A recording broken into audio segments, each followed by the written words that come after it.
analysis.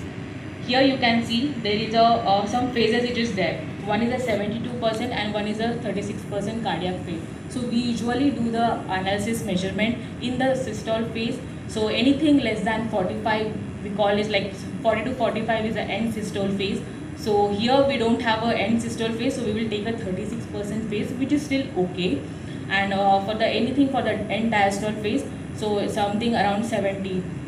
So here you can see we have 172% and 136% phase. So I'm just selecting on the 36% phase. And also here you can see there is a aortic valve end systole, aortic valve end diastole. If I just select on the end diastole, it will just select automatically the end diastole phase which is there in the system. Here you can see the femorals. Here I have to segment the femorals, where I want to work on, where I have to see the what are the sizes. Here, if the femorals are not working, how are the subclavian? I have to segment again the subclavians here. So there is a carotid. If we want to go with the carotid, how is the carotids are? So here I have to select again the carotids. Then there is a direct axis, which is rarely used. Yeah, this is the direct axis phase. And there are some orientations where you can see the different kind of the orientations if you want to do it. And there are some tools where we have to measure the annulus, SOBs or anything like angulations. And there is some report, like whatever the measurements we do it, so it will automatically reflects in this report. So this kind of the report which we usually share it with the physicians. So let's go into the next step. So I have selected the series that is a end systole. As we don't have end systole 40 to 45, I'm selecting a 36% phase, which is a systole. Clicking on the automatic. So the system has given me some dots. These dots are called the center lines. So what I'm doing is, like, system has selected the aortic valve entire segmentation, and there are some center lines where I have to make sure that is in the between the anatomy. And this is my main center line. I'm just making sure if it's proper, because this is going to be a very important one, where I'm just doing up and above just to make sure if I'm seeing the proper sinuses. I can't do the measurements like where I can't see the sinuses properly. So I'm just adjusting my center line accordingly.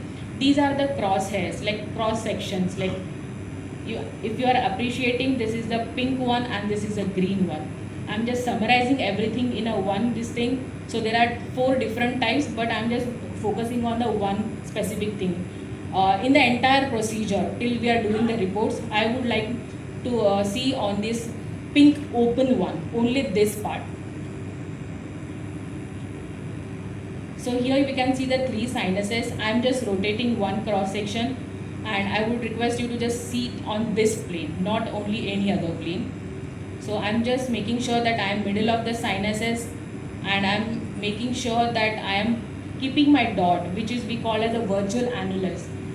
So every dot will be the below the annulus, as we are going to create a virtual annulus here. As you can see, the dot is exactly at the below the annulus, and the red is always called the left sinus. So again I'm going back to the same 3 curves, and again I'm making sure I'm going to another sinus. I'm in between the sinus and also going up, down. I have reached the lowest cusp. The red is always the right, green is always the right cusp. Going to the 3rd cusp, again mid of the cusp, going down, placing dot.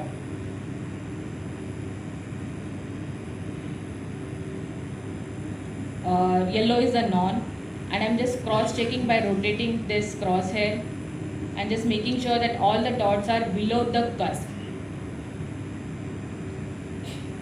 And if as we know, this is the tricuspid valve, so we are just selected the 3 cusp. If it's a type 0 bicuspid, then we have to choose the another one which is showing as a bicuspid valve, which has a 2 leaflets. But here we have a 3 leaflet, so I'm just going with the 3 type valve type. I'm just confirming because I'm okay with everything. So this is the plane where we are going to do all our measurements which are important for the TAVI, like annulus, valve size, or how is the coronaries, how are the femoral, everything like angulations, in which angle we are going to work. So here you can see the distance, which means 0 0, where like we have placed a 3 dots and the system has given us a like virtual one plane which is called as annulus. So here I am going to measure my annulus. So the self-expanding valve evolute always we do the perimeter measurement. So there is a tool here which is called a polygon tool, which help us to draw the perimeter.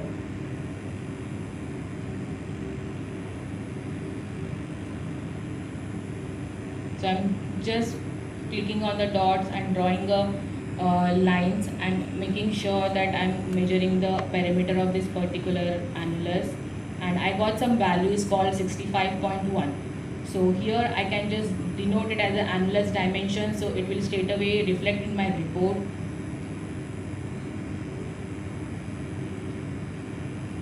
So this is a particular like perimeter we have got a 65.1, minimum as 18.4, maximum is 22.2, and average is 20.3. So these values are important for us to decide which pre-ballooning, post-ballooning if you want to do it. And perimeter 65.1 is important for to select the valve size.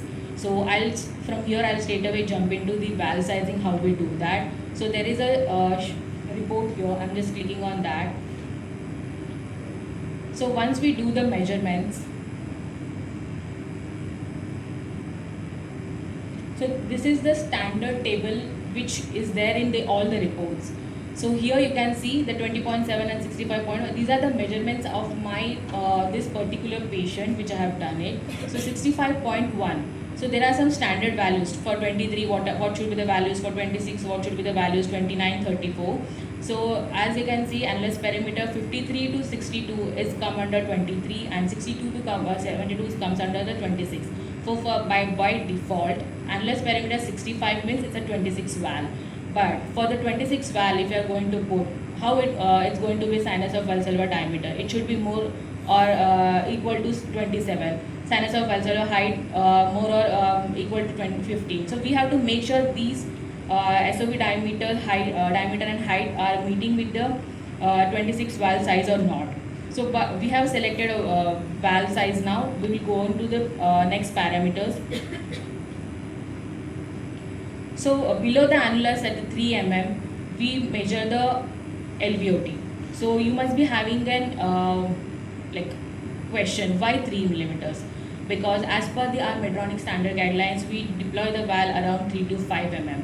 If we are aiming to deploy a valve at 4 mm, so like for the standard reports we measure at 3 mm. So you can ask the respective TDS to measure at 4 mm also. If you want to deploy the valve at 5 mm, you can ask them at 5 mm how it is. If you want to deploy the shallow 2 mm, you can ask them to what are the values you are getting at the 2 mm, how is the LVOT is behaving.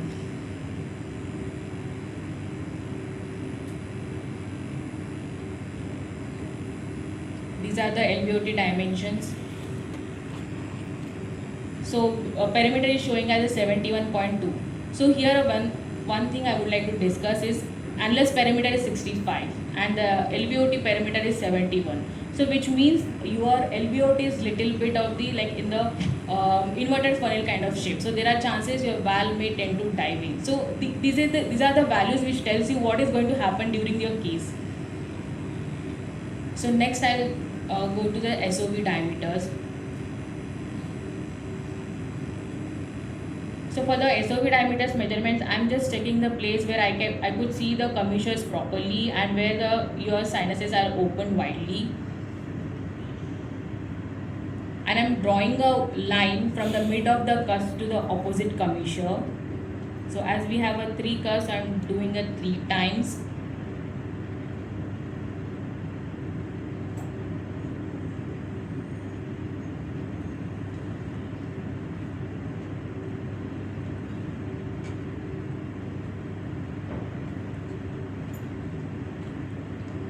I'm just giving the annotations to that.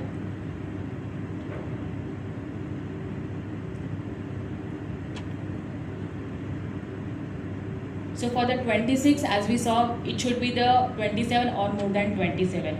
Here average comes around 26. So we can park the same question for the next discussion, what is going to happen. So next we'll measure the coronary. I would like to see on this plane where your sinus and the coronary ostium.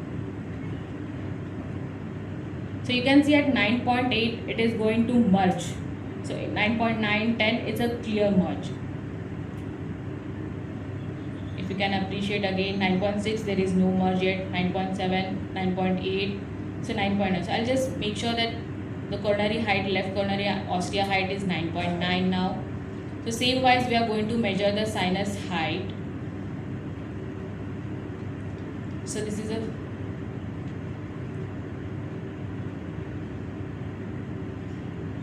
I'm just taking the snapshots of this and putting it in the report. Same wise I'm going into the right coronary.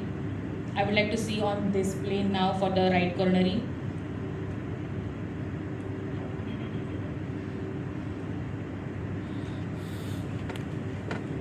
So the both coronary ostia and the sinuses are merging at 3.4. So right coronary ostia for this particular is 13.4. Sinus height is around 19.9. Now we'll do the NCC.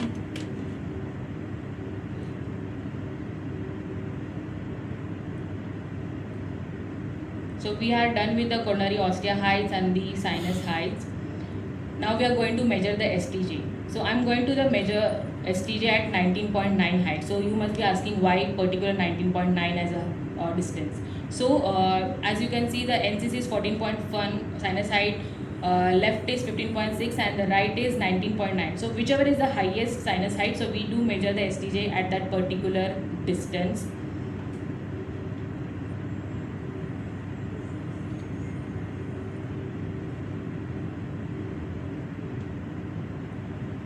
I'm noting as STJ. And there is the ascending aorta. We measure at 35 mm.